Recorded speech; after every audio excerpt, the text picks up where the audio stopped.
Fala galerinha, tudo bem com vocês? Como vocês estão? Espero que sejam bem, galerinha. Vamos lá então, ó. A aulinha de hoje nós vamos falar uma parte que cai muito no vestibular, tá? E, sinceramente, esse processo a gente não pode errar, porque é muito teórico, não tem nada de conta por enquanto. Depois, na próxima aula, nós vamos ver a parte de contas desse processo, que normalmente é a segunda fase da FUVEST ou na primeira fase do Enem. Tanto que vocês vão ver que a quantidade de exercícios de vestibular que tem tanto nessa parte de combustíveis fósseis e biocombustíveis, quanto na aula da comparação entre os combustíveis na parte quantitativa, na parte de valores, tem todos os exercícios são de vestibular. Porque são muitos exercícios. O vestibular gosta de cobrar muito, tá bom? Essa parte você já vem faz muito tempo. Faz muito tempo que vocês estão vendo combustíveis fósseis, faz muito tempo que vocês estão vendo biocombustíveis. Então eu fiz aqui a aula, tem bastante slides, vocês vão ver que tem um monte de slides, mas ela é bem rápida. Quer ver? Vamos lá então, ó, começando. Combustíveis. O que são os combustíveis, tá bom, gente?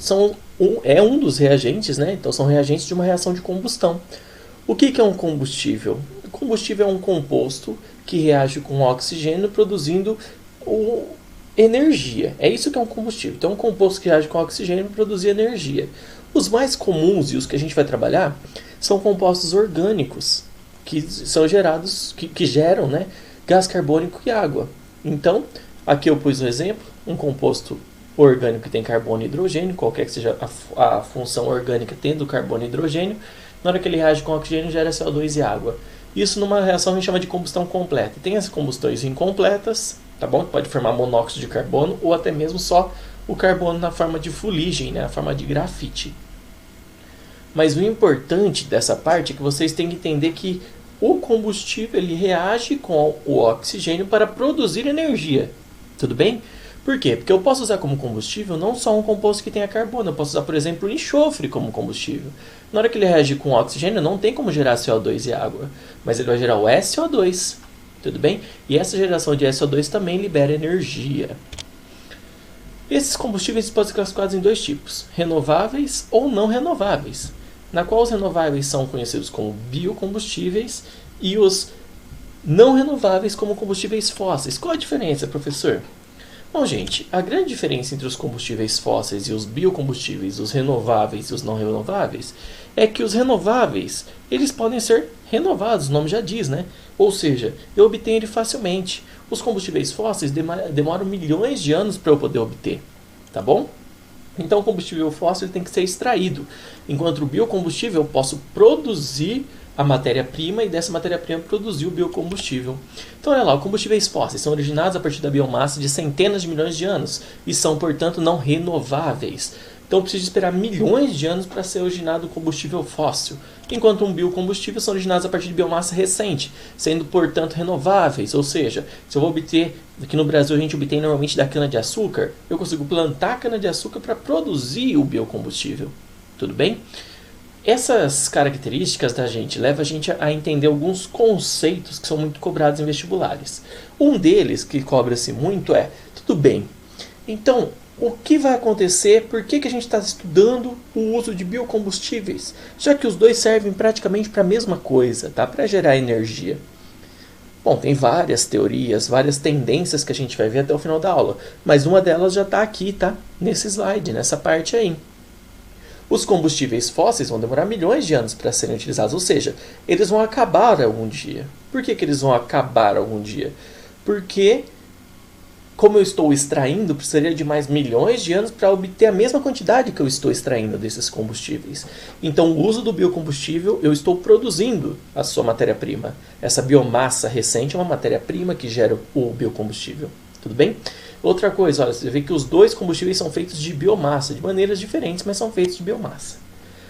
Segunda coisa que também pode ser cobrado em vestibulares, que na verdade é muito cobrado no vestibular, tá bom. O uso de combustíveis fósseis e de biocombustível, o que interfere também em termos de... Para que mais? Por que mais eu estudo o uso do biocombustível em relação ao combustível fóssil? Por causa desses ciclos, gente. Vamos entender o que significa esse ciclo. Nós temos aqui o ciclo aberto do combustível fóssil. O material, petróleo, ele é extraído de uma região petrolífica, passa por um processo de refinação para se tornar, por exemplo, um dos tipos de combustíveis fósseis, a gasolina. Essa gasolina ela é usada em um carro, esse carro faz o processo de combustão, que a gente viu no slide anterior lá, faz esse processo de combustão e libera na atmosfera gás carbônico, CO2. E esse gás carbônico fica preso na atmosfera. Tá bom? Então a reação de combustão libera gás carbônico na atmosfera. Com isso ele causa uma poluição atmosférica, porque ele está aumentando a quantidade de gás carbônico na atmosfera. Tudo bem? No caso de biocombustíveis, então nós temos aqui a cana, é um exemplo, tá? Passando pelo processo de fermentação e destilação, produz o álcool que é consumido pelo carro, o carro gera combustão, liberando gás carbônico na atmosfera. Só que o gás carbônico que é liberado na atmosfera, por um processo de fotossíntese, é absorvido pela cana. Uma nova cana-de-açúcar, aquela que você usou a cana-de-açúcar, lógico que ela não vai mais absorver o gás carbônico, mas você usou um pedaço da cana-de-açúcar e você vai plantar uma outra. E essa outra cana-de-açúcar que você plantou, ela vai absorver o gás carbônico que foi liberado pela combustão do combustível formado anterior a ela. Dessa forma, o gás carbônico ele não fica na atmosfera. Então a gente mantém a quantidade, a concentração de gás carbônico na atmosfera constante. Então a gente considera que ele não é um poluente, que o biocombustível ele não causa poluição. É um erro falar isso, mas muita gente considera. O biocombustível ele causa uma pequena poluição, é muito pouco, em comparação ao combustível fóssil. Então tem as suas grandes vantagens em termos ambientais do uso do biocombustível. Então dessa forma, o combustível fóssil é muito mais poluente que o biocombustível. Tá bom? Quais são os exemplos de combustíveis fósseis que a gente vai ver? Carvão hulha, que é chamado de carvão mineral, tá bom? O que é esse carvão mineral? É o carvão fóssil, tá bom, gente? Então, olha aí, apesar de apresentar alta porcentagem de carbono, o composto e compostos orgânicos em sua constituição, o carvão fóssil é frequentemente chamado de carvão mineral, tá bom? Então, esse carvão é um carvão fóssil, não é o mesmo que a gente usa para fazer o churrasco, por exemplo, que a gente usa no churrasco é o carvão vegetal, que é um biocombustível. Então, esse carvão que a gente está falando é o carvão mineral, que ele é obtido de que forma? Lá, ó, há centenas de milhões de anos existiam exuberantes florestas tropicais. Nessa época eram frequentes os cataclismas, isto é, transformações bruscas de grande amplitude da crosta terrestre. Em outras palavras, grandes áreas cobertas de florestas eram repentinamente inundadas por águas, rios, lagos ou até mesmo mar, em consequência de bruscos rebaixamentos de áreas das áreas, atividade sísmica, fazendo essa movimentação, que antigamente tinha muito, né? Atividade sísmica movimentava, então aquela área que estava alta, de repente ela ficava mais baixa que o nível do mar, ela inundava. Essa inundação, logicamente, encobria essa floresta e causava a morte de toda a floresta. E o início de uma putrefação anaeróbica, ou seja, a decomposição desse composto, dessa madeira que tinha nas árvores, na forma com a ausência de ar. No decorrer do tempo, esses restos vegetais eram cobertos por sedimentos da terra. Então vocês veem que o carvão mineral ele é parecido com a ideia do carvão vegetal. Da onde é obtido o carvão vegetal? Das árvores. E o mineral também das árvores. Só que, no caso do carvão mineral que a gente está falando, desse carvão fóssil, ele passa por um processo na qual demora milhões de anos para se obter esse carvão. Professor, mas por que então que é usado o carvão mineral? Nós vamos ver na hora que a gente falar da diferença entre combustíveis fósseis e biocombustíveis, tá? Tudo que tem de diferente para todos os combustíveis fósseis em relação aos biocombustíveis vale para todos os substituintes. Por exemplo, carvão mineral tem o seu substituto, carvão vegetal. Gasolina tem o seu substituto, o etanol. O gás natural que é obtido, tem como obter o gás natural veicular, que é obtido também pela extração de um combustível fóssil. Você pode substituir pelo biogás, que é o mesmo gás, só que obtido por um processo que você retira do lixo, né? O diesel ele pode ser substituído pelo biodiesel. Então todos os combustíveis fósseis têm um substituto que tem exatamente a mesma aplicação química, que seria a obtenção de energia, mas tem diferenças. A gente vai ver daqui a pouco quais são essas diferenças. Próximo combustível que a gente vai trabalhar é o petróleo, tá bom? Continuando aí os combustíveis fósseis. Petróleo, logicamente o mais comum de todos. Primeiro, gente, petróleo. Quando eu falo de petróleo, eu não estou falando só de uma coisa. O petróleo ele é uma mistura de hidrocarbonetos, tá bom? Ele, por ser líquido, ele pode ser tirado do subsolo com muito mais facilidade do que o carvão que a gente viu anteriormente, tá bom? A teoria mais aceita sobre a origem do petróleo afirma que este foi formado pela decomposição anaeróbica, de novo sem oxigênio, de micro-organismos marinhos que viveram há milhões de anos. Esse petróleo ele é constituído, olha, a parte importante dessa parte da aula é isso daí, tá? O petróleo é constituído de uma mistura de milhares de substâncias orgânicas. Por isso que a gente fala do petróleo, a gente não pode pensar que é uma coisa só. Aquele líquido preto que a gente vê no petróleo, aquilo é o petróleo. Professor, se eu estou falando de gasolina, falando de petróleo? Não. A gasolina vai ser obtida do petróleo. Por quê? Porque a gasolina é um hidrocarboneto. Mas o petróleo ele é constituído de milhares de substâncias, sendo quase mais de 90% do petróleo hidrocarbonetos. Tá bom? Elas são as substâncias mais comuns. Tem várias outras, mas principalmente os hidrocarbonetos. Tá, se tem uma grande variedade de substâncias aí do hidrocarbonetos, como que eu faço, professor, para eu obter o que eu preciso? A gente vai ver no próximo, daqui a pouco, nós vamos ver que a gente faz uma destilação fracionada, que a gente já trabalhou esse ano, já falei com vocês sobre destilação fracionada. Então a gente vai fazer uma destilação fracionada do petróleo para obter os diferentes compostos que tem no petróleo, tá bom? Além disso, hoje a indústria química não pode sobreviver sem o petróleo. Por quê? Gente, vamos entender que o petróleo, tudo bem, a substituição do petróleo, do combustível fóssil pelo biocombustível, ótimo, legal. Porque a gente já conseguiu substituir parte do petróleo por biocombustível, mas nem tudo. Por exemplo, o petróleo é uma matéria-prima indispensável na obtenção de milhares de compostos químicos, como corantes, como plásticos, entre outros. Asfalto, tudo isso pode ser obtido, é obtido do petróleo. Então a falta do petróleo não vai ser influente somente no abastecimento do seu carro. Professor, se acabar a gasolina hoje, eu abasteço meu carro a álcool, mesmo porque agora os carros são todos flex, né? Depois de alguns anos atrás, todos os carros são produzidos com motor flex, que vai tanto com gasolina, que anda tanto com gasolina quanto com álcool, quanto com etanol. Então, professor, se tiver essa mudança de gasolina, acabar a gasolina, para mim não vai influenciar.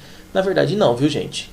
O petróleo obtém outras coisas, muitas outras coisas. Então, aqui que a gente está nessa época de Covid, né, do coronavírus, teve um problema aí no petróleo, né? A gente viu que o preço do petróleo caiu muito por causa da parte socioeconômica do mundo nesse período, e isso causou um problema grave também na economia. Então a economia não foi destruída só pelo coronavírus, ou melhor, só pela falta, a ausência do trabalho, mas também teve muitos problemas da economia justamente por causa da queda do preço do petróleo. O que ajuda para nós, ajuda a gente quando a gente fala em termos de combustíveis, porque o combustível ficou mais barato, mas atrapalha muito as indústrias para obter outros materiais.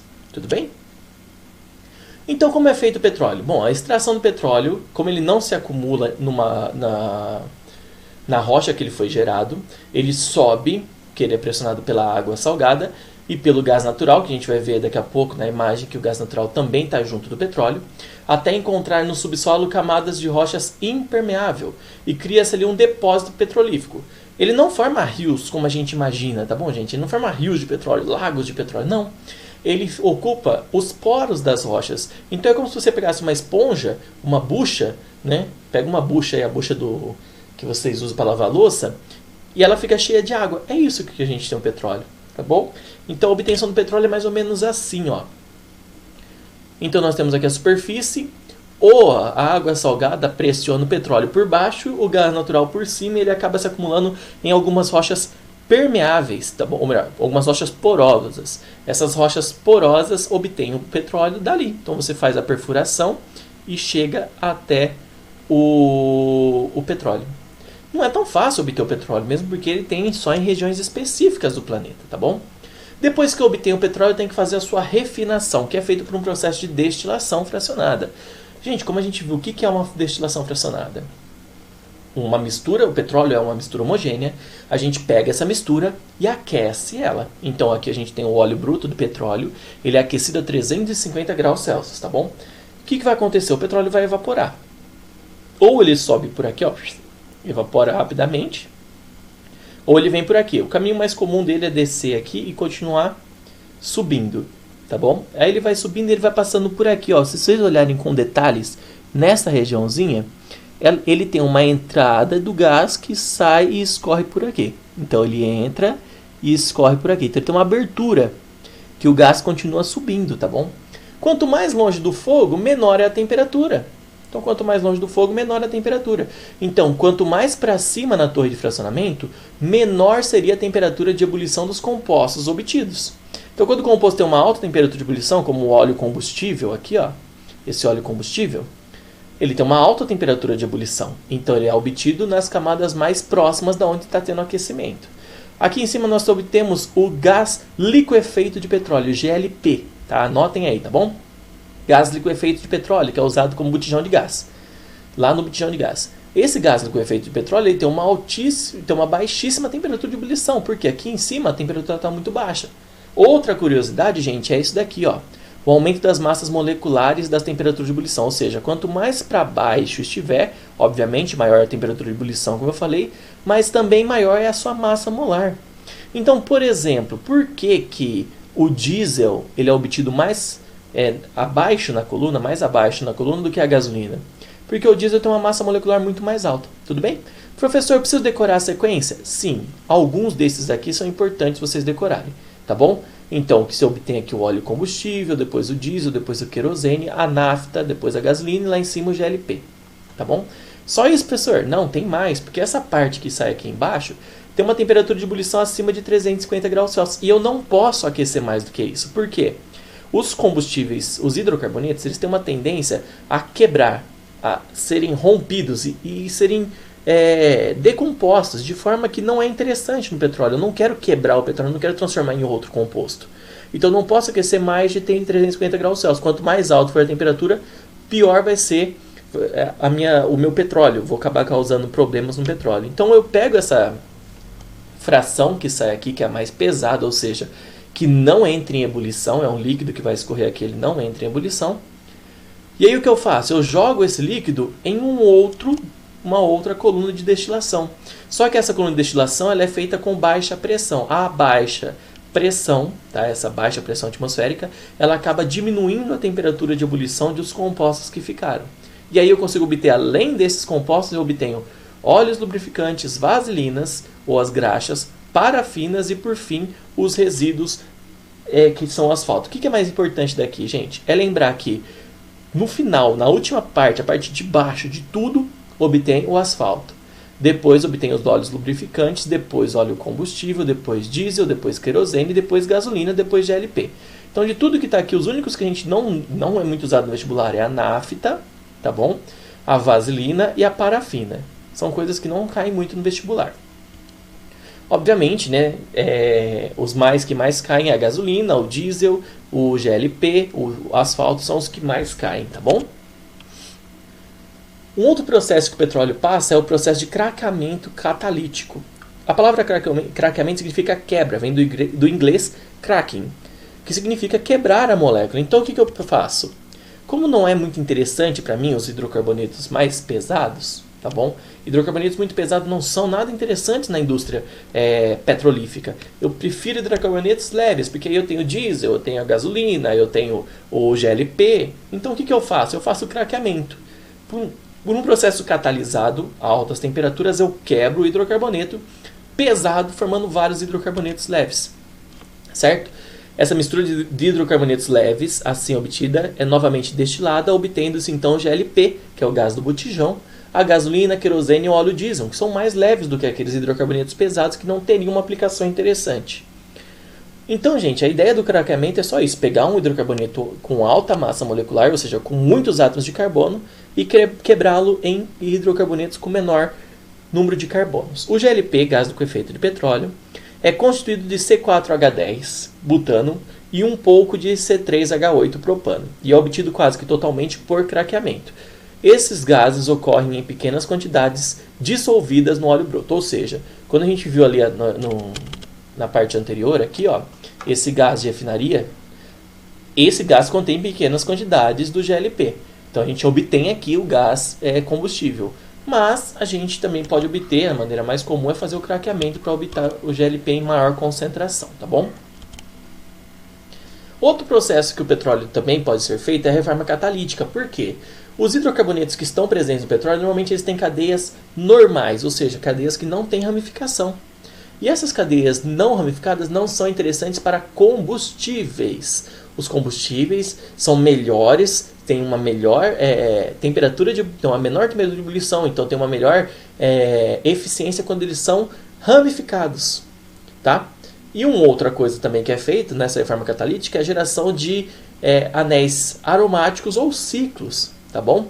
Por isso, quando vocês vão lá no posto de combustível, está escrito lá que a gasolina contém benzeno, porque na hora que é feita a reforma catalítica para obter a gasolina, por exemplo, a gasolina é o octano, tá bom? Guardem isso, a gasolina é o octano, C8H18, beleza?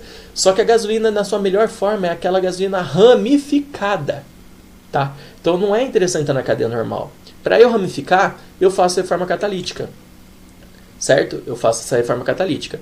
O problema é que junto com a gasolina ramificada, a gente acaba produzindo compostos aromáticos, como é o caso do benzeno, que fazem mal à saúde. Então a gasolina é cancerígena, por isso que não vai ficar cheirando. Não é interessante ficar sentindo aquele cheiro de gasolina, tá bom?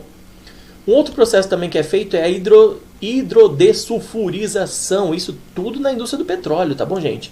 Então, antes dele vender o produto, ele vai passar por tudo isso. Por quê?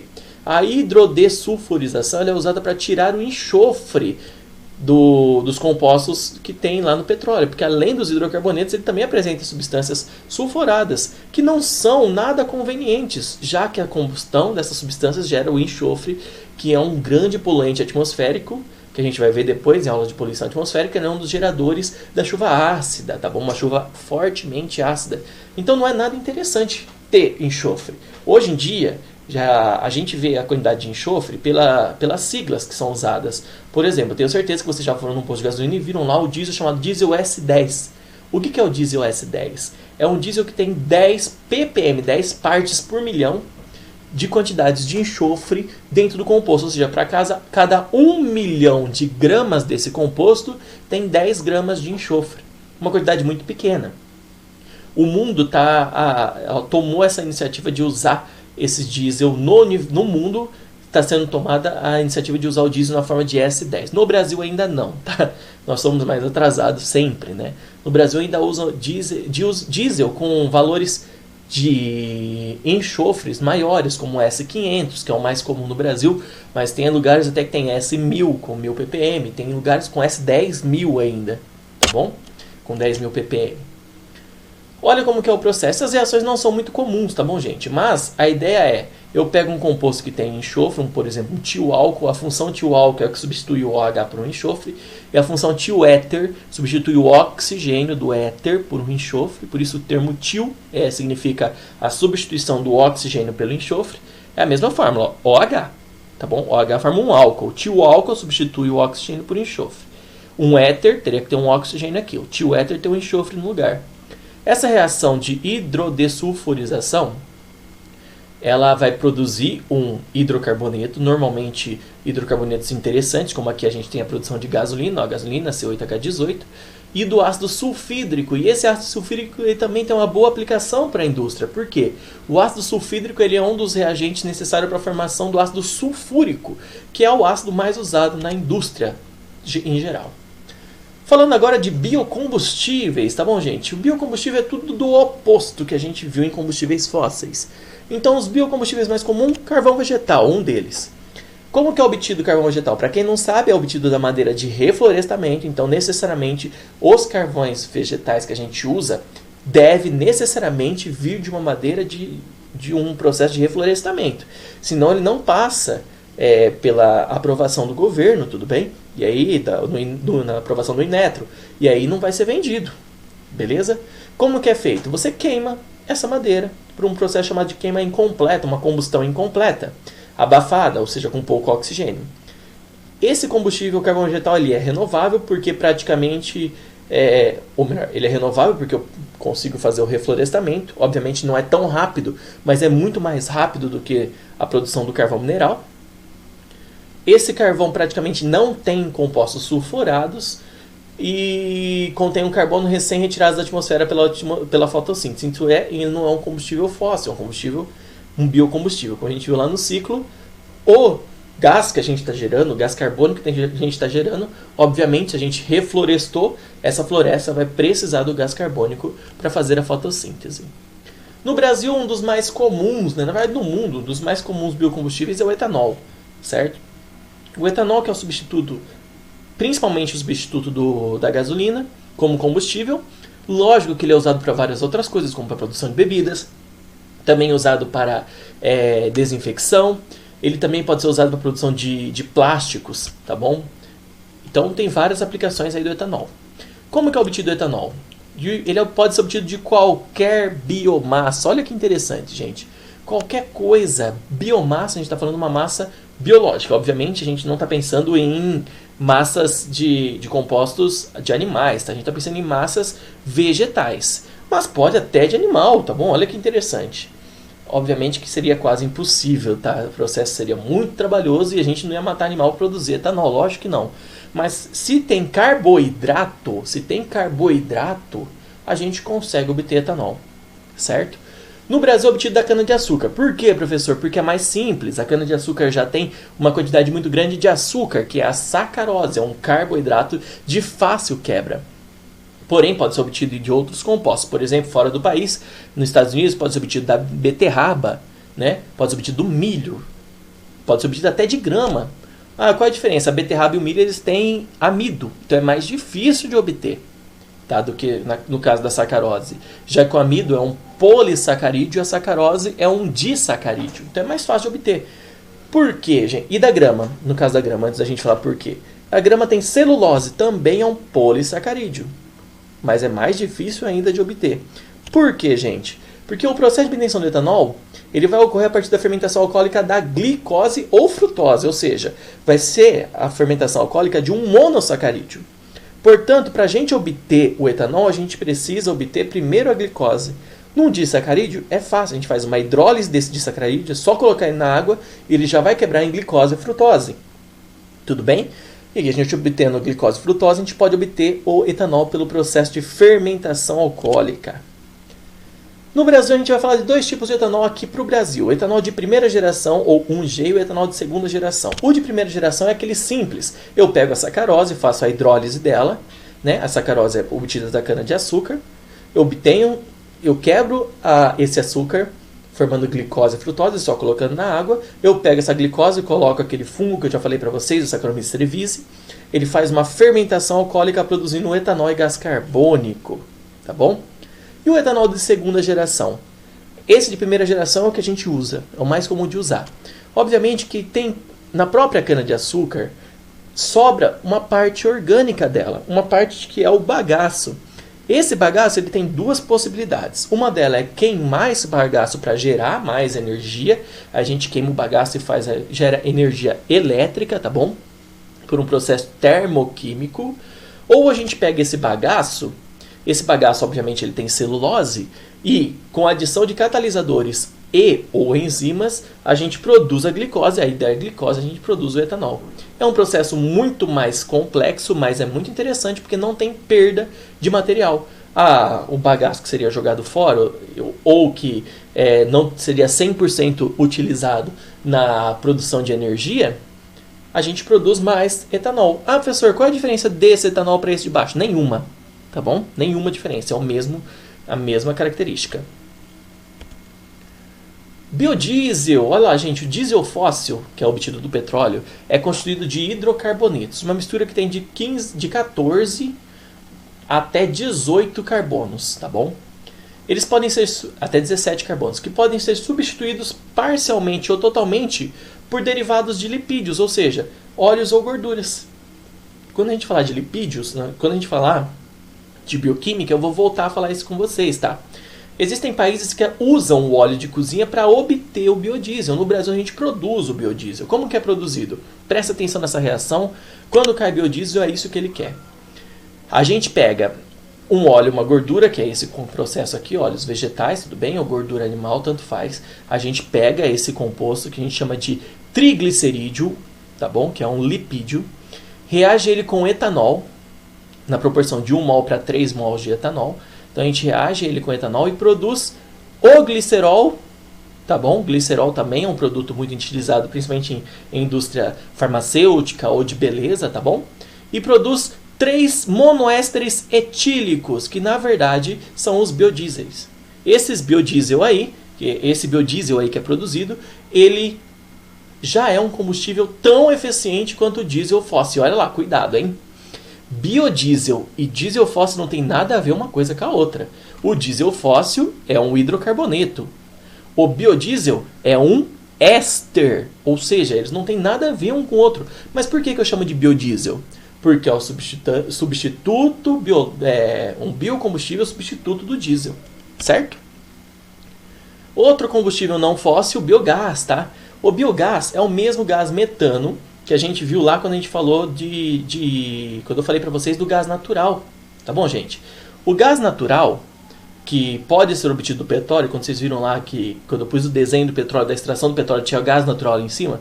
O gás natural que pode ser obtido daquela forma, junto com o petróleo, ele é um gás que não é muito interessante ser obtido daquela forma, já que eu estou extraindo da natureza. Então ele acaba sendo uma fonte não renovável. Nesse caso, eu estou obtendo o mesmo gás natural, o metano. Então o gás natural lá é um metano, aqui também é um metano. Estou obtendo o mesmo gás natural por um processo não fóssil, ou seja, pelo uso de biogás, ou, melhor dizendo, pelo uso de substâncias orgânicas que passam por um processo de fermentação anaeróbica, produzindo gás carbônico e o metano. Olha lá, esse daqui, ó. Então eu tenho uma substância orgânica na presença de água, por isso que normalmente a gente obtém ele de esgoto, tudo bem? Na presença de água, esse composto obtém o metano, que é o gás natural, esse gás natural mais gás carbônico. Esse gás natural é o mesmo composto, é a mesma fórmula, é o mesmo composto químico que o obtido como gás natural lá no petróleo, na extração do gás natural. Tudo bem? A diferença é que esse é um gás natural, ele é renovável, porque eu estou obtendo de uma fonte que é, entre aspas, renovável, já que para eu obter, por exemplo, o excremento do animal, o animal comeu alguma coisa e depois ele jogou para fora. Aí a gente pegou esse excremento e produziu o gás metano. Esse gás metano vai para a atmosfera, a gente consegue de novo, vai ser usado aí pelo animal, pelas plantas, e aí o gás carbônico aqui liberado vai ser usado pelas plantas para fazer a fotossíntese. Essa fotossíntese vai formar um composto, o animal vai comer esse composto, e assim vai, tá, gente? Então forma um ciclo da mesma forma. Beleza? Também conhecido esse gás como gás dos pântanos. Então, ou biogás, ou gás ou lixo, ou gás dos pântanos. Por que gás dos pântanos? Porque nos pântanos nós temos compostos orgânicos, resíduos orgânicos, e temos bastante água. Então, obtido o gás do pântano, certo? Vamos então à parte importante dessa aula. Nossa, professor, que aula longa. Eu sei que é longa, tá, gente? Mas ela é uma aula tranquila. Então a parte importante dessa aula é fazer a comparação entre esses combustíveis. Vamos comparar combustível fóssil com biocombustível. Quais são as vantagens do combustível fóssil? Ele é muito mais eficiente, ou seja, menores quantidades produz mais energia. Então se a gente comparar dois, gasolina e etanol, os dois substitutos, né? O etanol é o substituto da gasolina. A gasolina produz muito mais energia com menor quantidade de gasolina do que o etanol. A gasolina é 70% mais eficiente que o etanol, ou melhor, 30% mais eficiente que o etanol, tá bom? Menor ponto de ebulição, ela evapora facilmente. Portanto, já tenho certeza, se alguém já andou com carro a álcool, em dia frio, é muito difícil ligar o carro com álcool. Por quê? Porque como ele tem um elevado ponto de ebulição e a temperatura do ambiente está baixa, esse álcool não entrou em ebulição. Não entrando em ebulição, fica muito difícil fazer ele ficar gasoso. E só vai pegar fogo a substância gasosa, tá? Então o combustível ele entra líquido no seu carro, mas ele passa por um processo dentro do seu carro que ele vai ficar gasoso. Beleza? Quais são as desvantagens do uso do combustível fóssil? Ele é muito mais poluente, obviamente. Em São Paulo, a gente falando que no estado de São Paulo ele é mais caro. E a sua extração é só em regiões específicas. Eu não posso extrair em qualquer lugar. Biocombustíveis, vantagens, ele é menos poluente e em São Paulo ele é mais barato, tá bom? Compensa muito mais aqui na nossa região, por enquanto. As desvantagens, ele é menos eficiente, então ele é menos poluente, mas também é menos eficiente. Dessa forma, apesar dele poluir menos, se eu tiver, em algum momento, o preço da gasolina e do etanol estiver o mesmo, eu tenho que usar gasolina para o carro andar melhor, vai ser mais compensador para a gente. Vai causar mais poluição também. Um outro problema é que necessita de um grande terreno para o plantio da matéria-prima e o mais discutido ultimamente é que ele utiliza alimento na produção de combustível. Isso não é muito interessante em termos sociais, né? Porque tem países que não têm alimentos. E a gente, para produzir esse combustível, a gente usa alguns tipos de alimento, tá bom? Vamos aos exercícios, gente. Olha lá, exercício 1. A figura mostra esquematicamente o equipamento utilizado nas refinarias para efetuar a destilação fracionada do petróleo. Os produtos recolhidos em 1, 2, 3 e 4, de cima para baixo, hein? Tem que ser do mais leve para o mais pesado. Quais são? Bom, lá em cima, gás de cozinha, GLP, tá bom? Aqui embaixo, o asfalto. Então, o mais leve aqui em cima é o gás de cozinha, aqui embaixo é o asfalto. Já deu, né? Da resposta A. Então, gás de cozinha, gasolina, óleo diesel e asfalto, tá bom? FUVEST, hein, gente? Olha o exercício 2. Enem. Para compreender o processo de extração e o consumo dos recursos petrolíferos, é fundamental conhecer a gênese e o processamento da formação do petróleo descritos no texto abaixo. O petróleo é um combustível fóssil originado provavelmente de restos animais de vida aquática, acumulados no fundo dos oceanos primitivos e cobertos por sedimentos. O tempo e a pressão dos sedimentos sobre o material depositados no fundo do mar transformaram esses restos em massas viscosas de coloração negra denominadas jazidas de petróleo. As informações no texto permitem afirmar que o petróleo é um composto renovável? Não, não é, tá, gente? Então a letra A já está errado. Segundo, a exploração do petróleo é realizada em áreas marinhas, não necessariamente, tá? Tinha que ser tinha que ter água na antiguidade. Hoje, não, porque se tinha água antigamente naquela região e hoje virou um deserto, eu posso extrair o petróleo dali ainda, tá bom? A extração e aproveitamento do petróleo são atividades não poluentes. Não, falso, né? O petróleo é um recurso energético distribuído homogeneamente em todas as regiões? Não, gente, é heterogêneo. Tem regiões que tem mais petróleo, tem regiões que tem menos petróleo. O petróleo é um recurso não renovável a curto prazo, explorado em áreas continentais de origem marinha ou áreas submarinas, tá bom? Vamos para o próximo, exercício 4 agora. Nos últimos meses foram divulgadas várias denúncias de postos que adulteram a gasolina com a adição de vários solventes, inclusive água. Há diversas análises que podem ser feitas para verificar a composição do combustível vendido nos postos, e algumas envolvem conceitos fundamentais da química. Supondo que a gasolina comercializada fosse constituída apenas de N-octano, a cenário alternativa que apresenta a melhor opção para verificar a presença dos compostos adulterados numa mistura homogênea de gasolina. Gente, se ela é obtida só de N-octano, o que eu posso fazer para ver se essa gasolina é adulterada ou não? Tem baixo ponto de ebulição, é isso que eu vou fazer, tá bom, gente? Eu vou analisar o ponto de ebulição ali da gasolina. Por quê? Se eu botar a gasolina, ela tem um ponto de ebulição de 40 graus Celsius. Ou seja, por isso que em dias quentes, quando você abastece seu carro, você consegue até ver o vapor de gasolina. Agora, se eu pegar essa gasolina e esquentar ela, e ela passar de 40 graus Celsius, o seu ponto de ebulição for maior que 40 graus Celsius, essa gasolina está adulterada. Tá bom? 5. O GNV, gás natural veicular, pode ser extraído da biomassa, ou gás do lixo, processando o lixo orgânico em usinas, pois não é derivado do petróleo, sendo também chamado de gás do lixo e gás dos pântanos. É também encontrado em minas de carvão e jazidas de petróleo. Com base no texto e nos seus conhecimentos, julgue os itens. 1. O metano surge como fonte de energia renovável, pois sua matéria-prima pode ser considerada uma fonte inesgotável e singular que a sociedade não deixará de produzir. Sim, o lixo nunca vai acabar, tá bom? Por isso que ele é considerado um combustível renovável. 2. Tem-se alguns inconvenientes em sua utilização, já que ele tem baixa autonomia, verdade, perda de espaço para carga nos porta-malas, sim, porque você tem que pôr um grande tanque no porta-mala, que isso vai diminuir o espaço do porta-mala. Fica mais pesado com esse tanque, então tem um desgaste nas molas, buchas e articulações. E também tem uma perda sensível no seu desempenho global, já que não dá para usar ele totalmente. Tem uma perda dele, beleza? Então a 2 também está correta. Já deu ali, né? 1 e 2. Por que a 3 está correta? As emissões de hidrocarbonetos e óxido de nitrogênio também sofrem reduções significativas. Não, tá? Não tem nada a ver, porque ele tem um hidrocarboneto e ele vai liberar gás carbônico, tá bom? O que melhora a qualidade do ar que respiramos. Não muda a qualidade do ar que respiramos, tá bom? Próximo. O ciclo biogeoquímico do carbono compreende em diversos compartimentos, entre os quais a Terra, a atmosfera e os oceanos, e diversos processos que permitem a transferência de compostos entre esses reservatórios. Os estoques de carbono armazenados na forma de recursos não renováveis, por exemplo, petróleo, são limitados, sendo em grande relevância que se perceba a importância da substituição de combustíveis fósseis por combustíveis de fontes renováveis.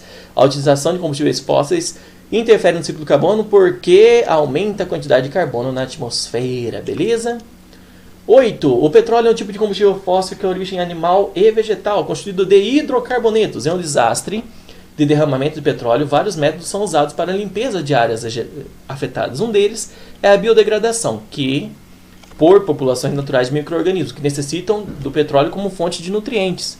O quadro mostra a composição química das células dos micro-organismos. Eles têm o carbono e o hidrogênio, que são compostos do petróleo, lá, hidrocarbonetos, nitrogênio e fósforo, que não tem no petróleo. Então, o que mais eu preciso colocar para uma efetiva biodegradação? O que eu devo acrescentar? Eu devo acrescentar nitrogênio e fósforo, porque carbono e hidrogênio já estão no petróleo. Tá bom? Próximo. Os biocombustíveis da primeira geração, derivados da soja, milho, cana-de-açúcar, sua produção ocorre através da fermentação.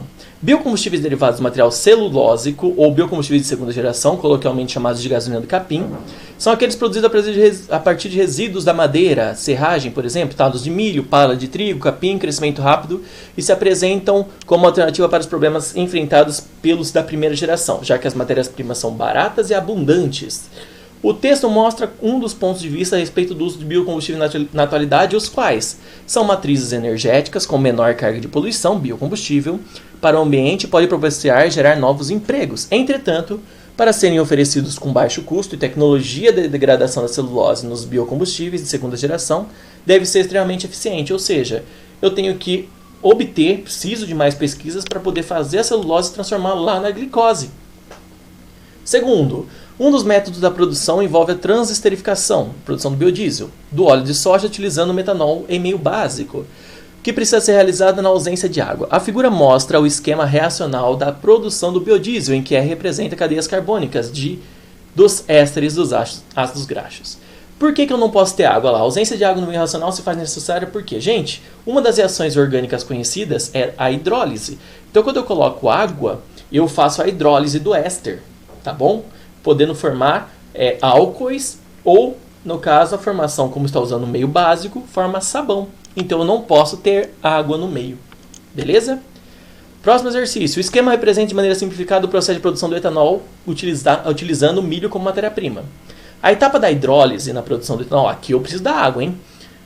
A hidrólise na produção do etanol a partir do milho é fundamental porque a hidrólise faz o quê, gente?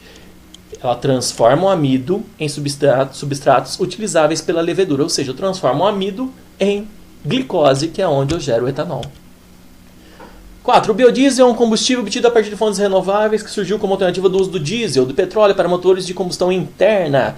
Ele pode ser obtido pela reação de triglicerídeos presentes em óleos vegetais e gorduras animais, entre outros, e álcoois de baixa massa molecular, como metanol e etanol, na presença de um catalisador, tá bom? A função química presente no biodiesel, a gente já falou, é o éster. Ou se não, vocês olham aqui, ó, C dupla O, função éster. 5. A coleta de fezes dos animais domésticos em sacolas plásticas e o seu descarte em lixeiras convencionais podem criar condições de degradação que geram problemas prejudiciais ao meio ambiente. Tá aqui, ó, um monte de sujeira, um monte de lixo, um monte de caquinha de cachorro. Na figura 2, a figura 2 ilustra o projeto do Parks Park, produzido em Cambridge, lá nos Estados Unidos, em que as fezes dos animais domésticos são recolhidas em sacolas biodegradáveis e jogadas num biodigestor instalado em parques públicos, e os produtos são utilizados em equipamentos do próprio parque. Opa, estou obtendo energia a partir de um material que não... um material biológico, né? Uma biomassa. Cocô de cachorro é uma biomassa. Se eu obtenho energia de uma biomassa, então eu estou fazendo o biocombustível, nesse caso o biolixo, que é o metano. Então, o que é que está fazendo esse processo? É a queima do gás metano que gera energia elétrica. Último exercício. A figura mostra o funcionamento de uma estação hídrica na geração de eletricidade movida a energia eólica e biogás. Essa estação possibilita que a energia gerada no parque eólico seja formada na forma de hidrogênio usado no fornecimento da energia para a rede elétrica para abastecer células a combustíveis. Mesmo na ausência de ventos, por curtos períodos, essa estação continua abastecendo a cidade onde está instalada, pois, gente, já falou lá no exercício que usa o hidrogênio, tá? Então o hidrogênio, que é produzido, ele é armazenado, tá bom? Então aqui ou ele é usado como combustível, ele é armazenado. Esse hidrogênio armazenado é utilizado na combustão junto com o biogás, que está armazenado também, para gerar calor e eletricidade. Beleza? Galerinha, aula longa, mas muito importante. Beijinho no coração de vocês, bons estudos e até a próxima!